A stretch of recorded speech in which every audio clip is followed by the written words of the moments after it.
my gosh. We are going live in 3, 2, 1. We are live. We are here at the super studio here somewhere undisclosed. I'm here with the J-Dog itself, Jimmy Mentis. Jimmy, what the heck? Are we doing this again? Of course we are. I love the whole talking smack. Of course. How'd you come up with that? Well, you gotta talk smack somehow. Even if you're talking about bodybuilding, we're talking about the girls, we're talking about fighting, we're talking about a little bit of everything. So that's I've heard in the industry that's kind of what you do best. Who, me? Yeah. You gotta be kidding me. I don't talk any smack. Apparently so. That's how you do. You talk smack in the best of ways. So Who told you I talk smack? I got my sources. So we're here at the studios one more time. I know you're logging in live. We're seeing all these people come on. Yeah, this is great. If you have any questions for me or Jimmy, you can write them down below, and we can most certainly do our best to answer all your questions. But we're gonna cover a little bit of everything today. That's why we're talking smack here. So, Jimmy, first things first. The entire world has been talking about the UFC. It's Conor McGregor fight, which drew pretty much $2 million. What say you about this fight? At first, I would like to say basically that this fight was one that was hyped by in the sports media world you call blood money. Okay. Because the way you do these type of fights, remember when he did the whole Dolly thing, Right. And that's kind of what with the bus in Brooklyn, right? Right. Okay. So, do you think that was a setup? oh no. Okay. I think that was all what we call a shoot. Okay. Right. And the fact that they were showing that to promote the pay-per-view, which who said pay-per-view was dead? This is $2.4 million buyout. So, the whole event was a great event. It's just it kind of got overshadowed by what happened at the end, which I'll talk about later. But this whole deal, you as a sports follower, what was your first take on it? Well, here's the thing. For the first time ever, I purchased a pay-per-view UFC. Wow. Okay. So I was interested to see where this was going to go. All right. I actually had McGregor winning. Okay. But my money was on Khabib. All right. Okay. I knew something was going to happen, but I didn't know that it was going to be such a. Again, I'm not a UFC fighter, right? You put me in a chokehold with one hand, I'm going to tap out. Okay. So the chokehold, I didn't know if it was real or not real. But again, here comes the Greek in me. Everything has to be some kind of scam or something, right? Because the fight was too easy. Okay. I think the buildup was great, but the fight was too easy. McGregor tapped out way too early for me. Okay. Again, I don't know UFC moves, right? But I think he tapped out way too easy for me. I don't know if I like what I saw after. Okay. If I was, let's put it this way, Dana White in front of the cameras is probably saying, "Oh my God, this is horrible. This is horrible," right? And I bet you at home, his wife's saying, "Hey babe, what do you think about this?" And you know what he's saying? "This is freaking great. We're making so much money, honey. Right. This is freaking great." But I have to take a stance. Right. Okay. I liked it. I didn't like what happened after. I think Khabib should be fined. I don't think he should be stripped from his title. He should be fined. I think he should be fined heavy. Okay. Just to send a message out there that all UFC fighters need to remain in the ring. Okay. Now, if both fighters were outside the ring, going into the locker rooms, then it's a whole different story. But for someone to go from inside to outside, to me, I think it wasn't acceptable for me. Right. Right now, everybody's talking about what happened after the fight, which it favors Conor, because if that didn't happen, everybody would be talking about chokehold. He tapped. Did you see Conor? Did you hear that Conor in the third round said something in his ear, says it's just business. Right. What do you think that was about? I don't know. Conor is a talker. All right. Everybody knows he's a talker, and I really do think this is they really had some heat. You know, they really had some. Oh, there's definitely personal issues there. It's personal. Absolutely. It's personal, and you know, everybody's talking about, you know, Khabib, but not a lot of people are talking about what Conor did. Right. You know, and Conor has been forgiven over and over and over because it's their golden boy. So, in my personal opinion, they both should be fined. Right. And which we know it's gonna be what, I mean, slap on the wrist, maybe 6 months, maybe. I don't think he should be stripped, but I think this people are, you know, I'm probably gonna get heat for this, but people are. You get heat anyway. Anyways, in the industry, right? What I don't get is people are making this a bigger issue, meaning there's fighting in hockey, there's fighting in Major League Baseball, there's fighting in all these sports, and then, you know, this is a fighting sport. Can it, you know, did it go overboard? Of course, but in my opinion, people are making it a big deal because it, you know, of the way things happen. Listen, you don't see a hockey player going in the grandstands. Right. You don't see, what was his name? Ron Artest, NBA. Yes. NBA. You remember that? Of course. Okay. The fans got injured there. You don't think fans got injured in here? Or well, at the moment, nobody got injured. They could have. So for someone to leave their, either the court or the octagon to go out into the stands, for me, it was uncalled for. Okay. That's That's fighting. I get it, but you fight. The hockey players, they fight. Basketball, if they fight on the court, they fight. But once they take it off and they go into the into the stands, I think it's, you know, I mean, look at soccer. Look at the hooligans in Europe. Right. So I mean, we're both aware that things like this shouldn't happen, and just like Jay Hammett is watching, say hello to Jay. Say that Conor threw the first punch in the post in-ring nonsense. So yeah, apparently now all these fans are coming out with their phones and they're putting out their the videos. Yeah, Conor apparently did throw the first punch. And what about that? What's his Khabib's friend or teammate with the red shirt? Yes. Came in and jumped. He jumped over the. What does he get? I don't know. That's up for the. Yeah, you do. What does he get? If you were Dana, right. Jesus Christ. Right. If you were Dana White, what would you do? I would absolutely find the guy, and then, you know, I will try to get to the bottom of it. But you shouldn't do that. You shouldn't do that. Period. That's, you know. So there's a penalty. Right. There's a penalty. Khabib's turn around now saying that if he. See how some people, to me, they're getting ungrateful, right? Right. Khabib made a shitload of money from this fight. Yeah. Conor already made money from Mayweather, okay? Khabib made money. Now he's threatening, okay? If his teammates get fined or get penalized for doing whatever they did, right? He's gonna quit. Oh wow!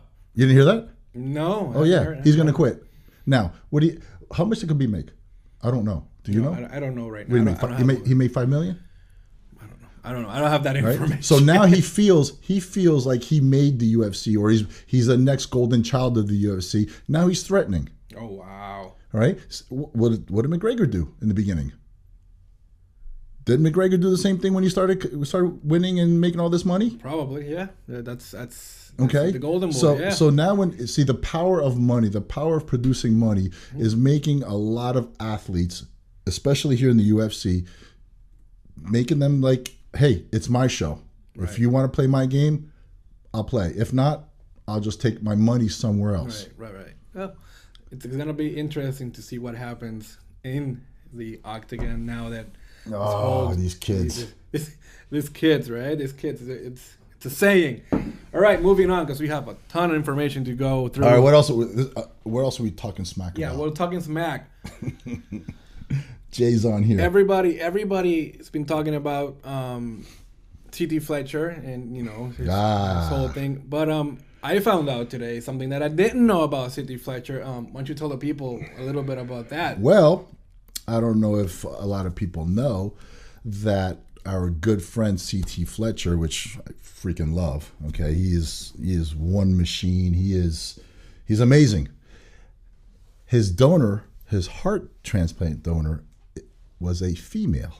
Wow, look at that! I had no idea. You didn't know? No, it says here May 5th, 2018, the day my life changed forever.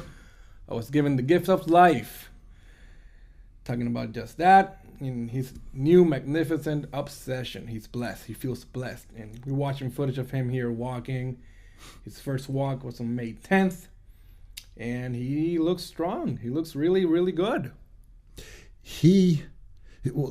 Let's talk about this, okay? I was talking to Tammy last night about this, right? We had a family event and we went to. And is there a difference? Is there a difference? Difference in what? In the female heart to the male heart. Oh, that's a good question. I mean, you didn't think about this? I mean, women do feel different things. Well, the first thing I said is the first thing I said was be a little more emotional and a lot tougher. Right. Even tougher. So women do give birth. Women, so, women's hearts are tough, man. Apparently, men cannot uphold that type of pain. That's what I've heard. Tough. Yeah, but I didn't look it up. I mean, I found this information out like a couple of days ago. But since you said we're going to go live and with our show, I said, hey, let's talk about this. Is this heart any different from a male heart, and does it affect CT? Right. I don't think it's going to affect his mindset, but who knows? Well, he's alive, right? At that point, he don't care. But he'll probably get stronger from it. It requires a certain type of individual. Look at Ronnie Coleman. He's had 10 surgeries. Yesterday, I saw a post where he's walking again. Yeah. And he's walking a lot faster now than he does all the other ones. Right. Of course, people are going to take it the wrong way and be like, oh my God, Ronnie's done. Look how messed up he looks. What they're not, getting into consideration is that 10 surgeries and he still wants to go to the gym. He still wants to go train heavy. And it's mind-boggling, the certain individuals. CT's the same way. Didn't he? Oh, the doctors, right? So you can't do something, and he was walking. Didn't he fall on his face? Yeah, he fell on his face. He's falling on his face. Absolutely. Here, I get a tweak. You hear me? I get a tweak in the office, and I'm like, I want to go. I want to go home. Wow. So, it's certainly amazing all the good stuff that's happening with CTFletcher. We see him at the expos. We see him with a million freaking people around him. Hours and hours and hours. So we wish him the best. Yeah, man. That's one of those things. Hopefully, we're watching you, CT. Yeah, CT. Hopefully, we'll get you on the show and we'll talk a little smack with you, and that'll be really cool. Moving on, our good friend of ours, DanSolomon. Oh yeah, some great news overnight, Great news on. Overnight, out of nowhere, I saw it in the New York Business Journal. So it must be really important. Our friend DanSolomon. It's American Media Inc. names DanSolomon Vice President and Chief of Olympia Officer. Yep. Your thoughts on that, real quick. Big D. Dan is always progressing. He's always moving forward and going into doors that no one sees him go into. Dan goes into doors that you wouldn't think would be possible, right? Dan started with the amazing, Pro Bodybuilding Weekly, right? The whole talk show, radio show that they did with Bob Chiarella for 10 years. Then he did Digital Muscle. Then he did the acquisition with Wings of Strength, right? A week later is an AMI. Who would have thought? I'm not surprised, right? But who would have thought? I think Dan's going to do amazing. I think the Olympia has just got a great addition. Dan's a great promoter. My question is I know Robin has another year at Olympia. What happens after that? Now, what does Robin do? What does Dan do? Mm-hmm. What do they both do? Because they're both good in what they do. Now, are they going to divide and conquer? Now, where does Dwayne sit here? Right. Seven Bucks Productions. Yes. Where is he? Because I didn't hear about him all at the Olympia. I didn't hear about it. I just saw a video go in and a video go out. That was it. What's Dwayne's involvement. I want to think that he wants to do something with it. I believe he believes in it.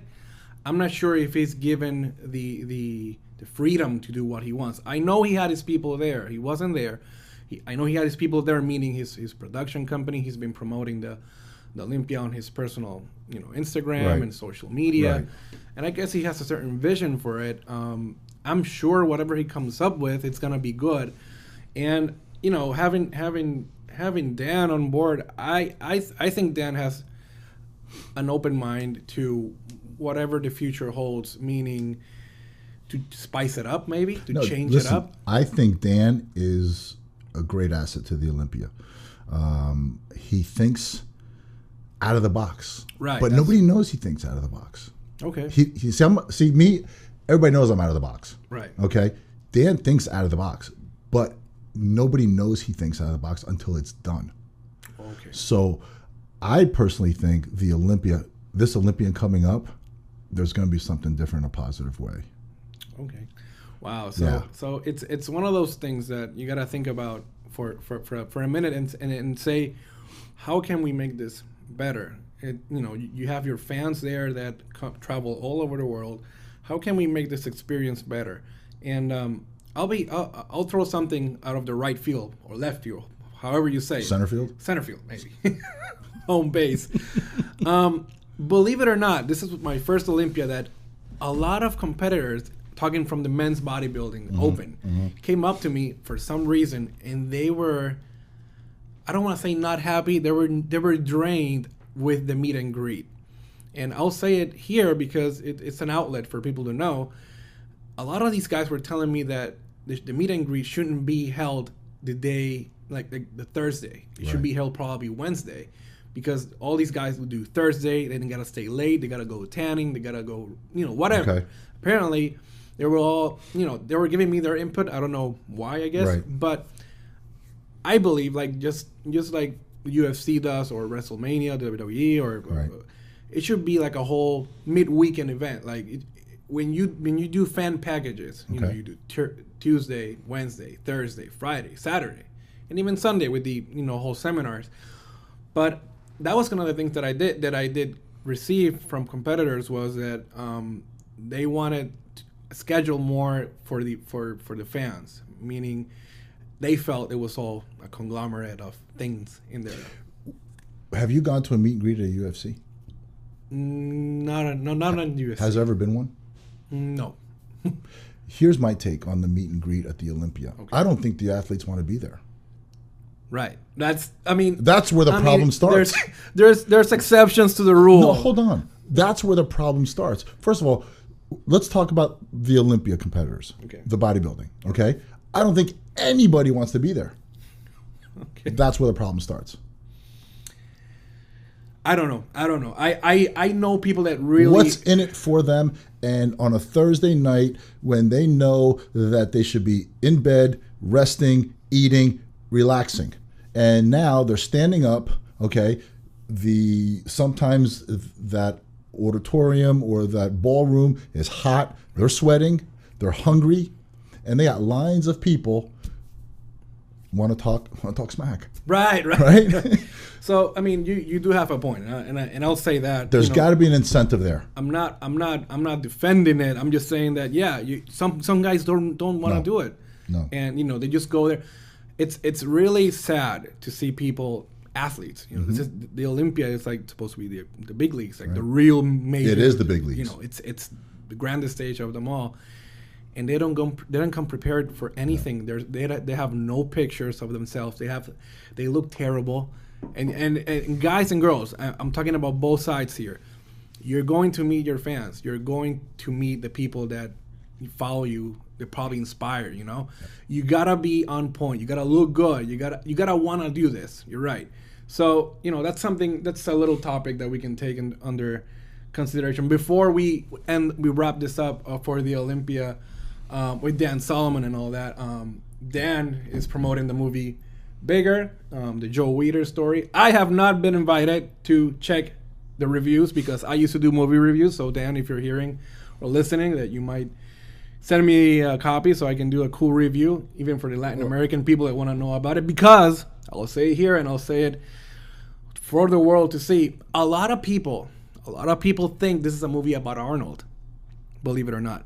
No matter how much you put the Weeder name on there, I gotten plenty of messages saying, "Is this movie about Arnold?" Yeah. I think it. Well, obviously it's not. I don't know if you know. Last night I was invited to the screening of Bigger. In Parkland, but I had a family event, like I said, and I couldn't go, which I know Dan was disappointed, and I'll make it up to him somehow. But with that said, I went on set and when they were shooting, and I loved it. I think the movie is going to be really good. I haven't seen it yet. Okay, after all the screenings here, there, I've never been to one yet. I can't wait to see it. I did hear people are thinking it's about Arnold. Okay, but it's not. Are they? I think they would have been. I don't know.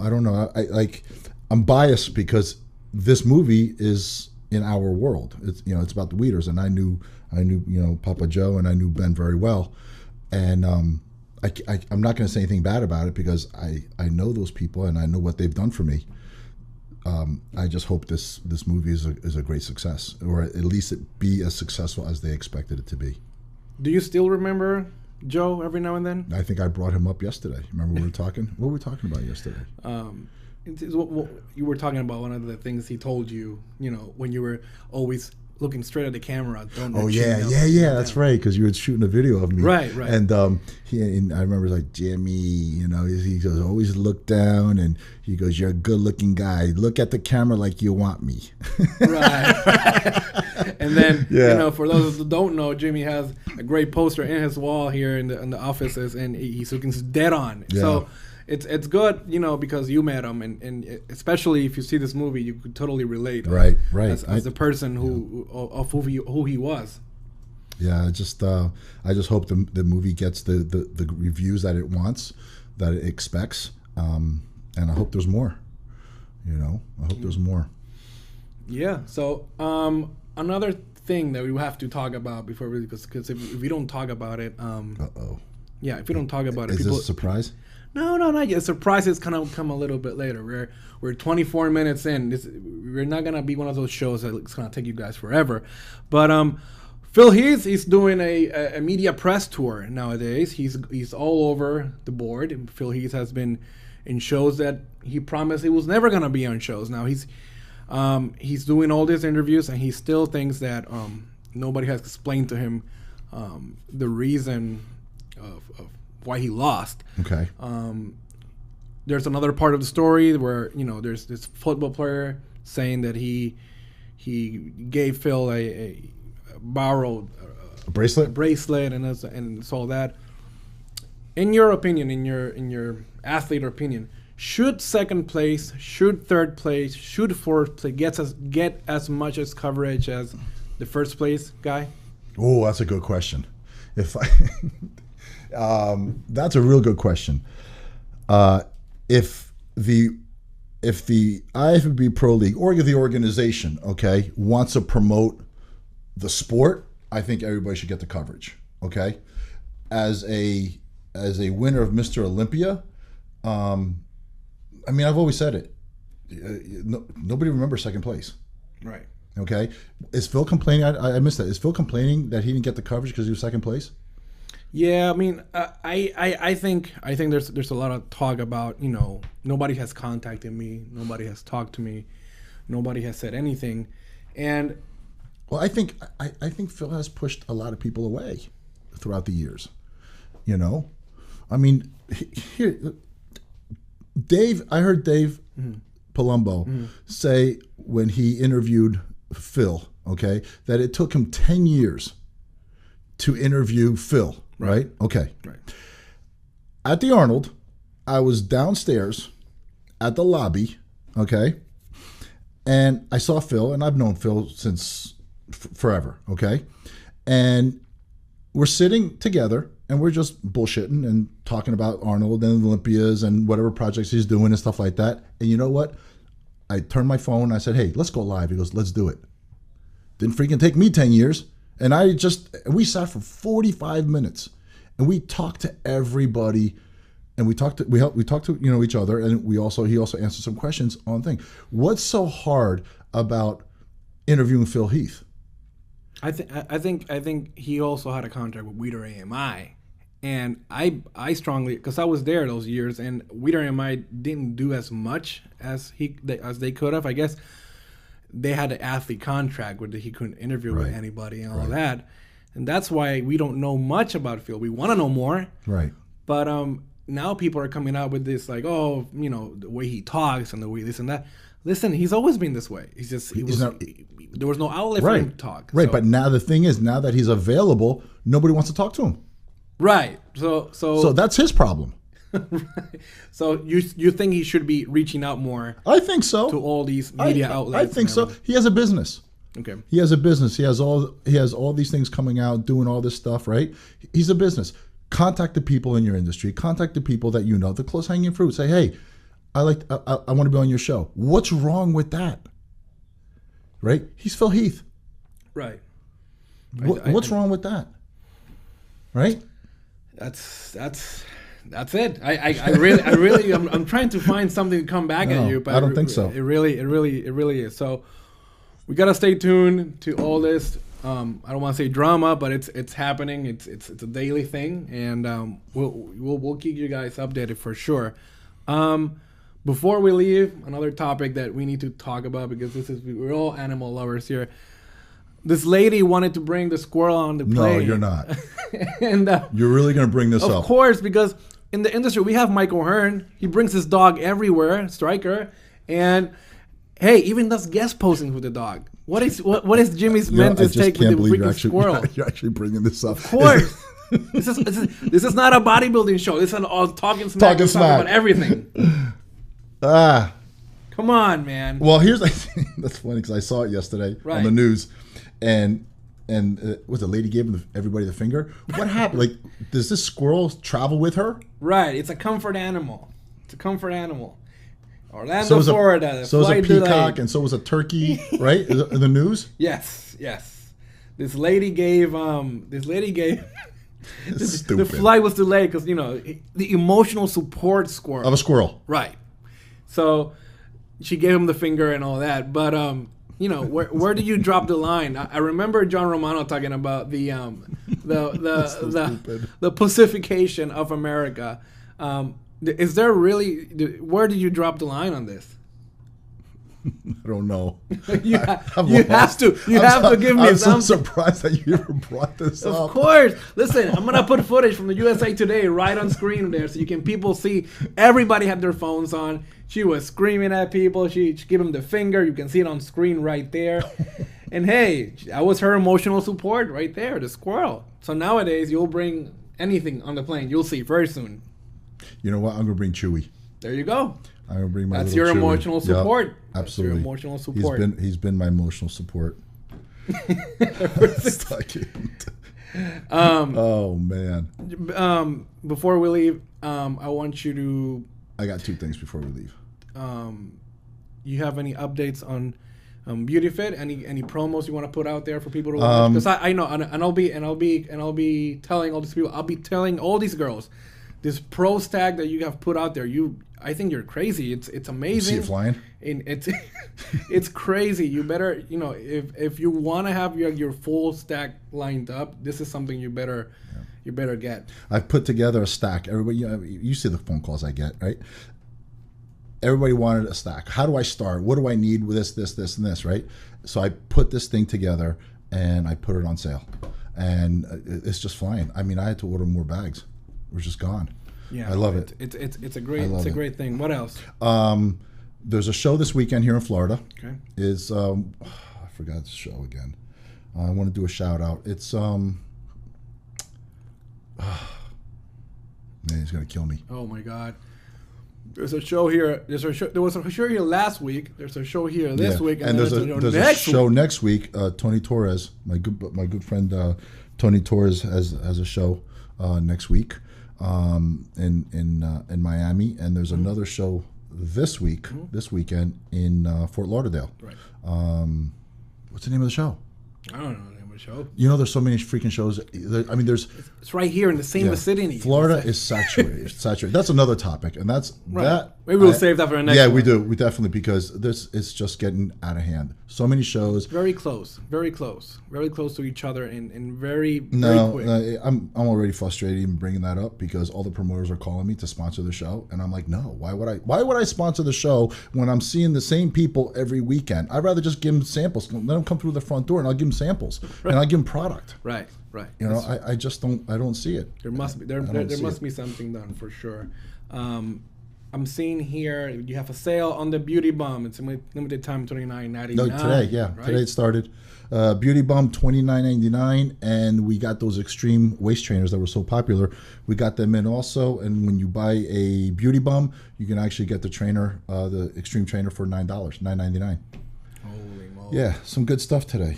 Some good stuff. I can't believe you brought up the squirrel thing. Yeah, no, I had to, and I've been here for a little bit now, and I've been in other companies as well, and I've seen all the products, and I've seen some great products come out, and I've seen some not so good products come out, and everybody's now into the being transparent thing. You still have some like proprietary blends that people seem to hate, or people seem to be more aware now, because they think that for some reason if you put proprietary, you're hiding something. What? Why is it that we have time for this? Yeah, we have 3 minutes left. How many? We have a few minutes left. Okay. But it's just something I had to throw out there, because I have friends asking now, and I have people asking me, like, Jimmy's smart and all that, but he still has proprietary blends. Why do I keep doing the proprietary blends? Right. Well, all right, since you ask. Right. Since you ask. Okay. Grandma's got a great marinara sauce. Okay. Right?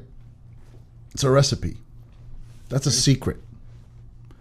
I am not going to give my secret out for everybody to see. Simple as that. Now, here's the fun part, okay? If you go back and you see what company is doing this whole transparent thing, right, you can see in their history, right, that they've been in trouble with not being transparent. Yes. On what's on the label, what's in the bottle. Now, it could be a company, or it could be even the person.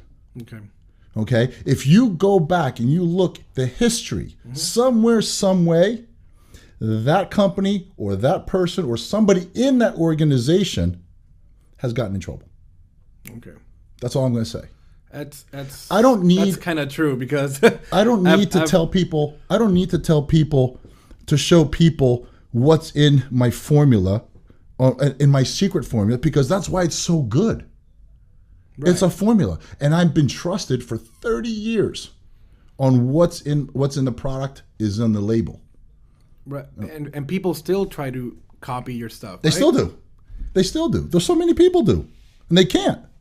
They try to copy the product, but God knows what's inside, because it's not exactly what you have in your brand. That's where everybody tells me, like, Jimmy, your products are so good. Why are they so good? It's not the ingredients. It's the formula of the ingredients. So let's just say you and I came out with a pre-workout, right? Right. 3,000 milligrams of beta-alanine, 2,000 milligrams of arginine, 2,000 milligrams of leucine, and 400 milligrams of caffeine. Here you go. Put a label on it, let it go. And then we tell everybody, here's what's in it, go get it. What's so big about that? Go get the individual ingredients and do it yourself. Yeah. Now you're paying $49.99 or $59.99 or even $29.99 for a product that you're buying the marketing of that brand. Right. You're not buying anything exclusive. Exactly. And that's what I don't understand. But again, I don't bother. I don't go at these people. I don't. They come to me and they're like, "Hey, why don't you do transparency?" I'm like, "Go screw yourself." Right. I don't need to hide anything. You're one of those people that rarely I've seen you hide anything. You always have an answer to things. And most of the people that, you know, they all start with proprietary blends. They all start. And everybody started. Something happens where they get caught, or somebody caught something, or somebody did something. And then that's when they start doing this whole transparency. Right, thing. because they got fined, or they got sentenced, or they had to take some kind of a class. You know, they're just like, hey, listen, from now on, we're going to go down this road because we've been guilty before, so now we're going to be transparent. Right. So Chuck O'Connell says, does Beauty Bum come with a free sample of Graham's Secret Marinara sauce? Who's that? Says Chuck O'Connell. Oh, that's Tammy's son. There you go. Marinara sauce. Mama's got marinara sauce, baby. We got to come up with a beauty marinara sauce, because now we're gonna get it. Now we're really gonna get it. So that's the show for today. Thank you guys for being here a little bit. Again, this is something Jimmy and I have been working for a little bit, and it's all over the place now because that's what we do, you know. And sometimes we come up with, you know, topics and we talk about them, and you know, we might as well just talk about it to the people. I love it. You know, it's one of those things that we need to do more. So and we're gonna bring some guests in, and I think you know, I like the talking smack thing. I also like the dog and styles. You see, yeah, the dog and styles sounds really nice. So we'll even do some like shirts and stuff. It'll be really cool. So anything that you want to say before we leave? I just I want to thank everybody for, you know, tuning in, and let's have some fun, man. Let's you know, everybody's asking. I've been posting a lot of emotional stuff lately. I don't know if you saw it and stuff.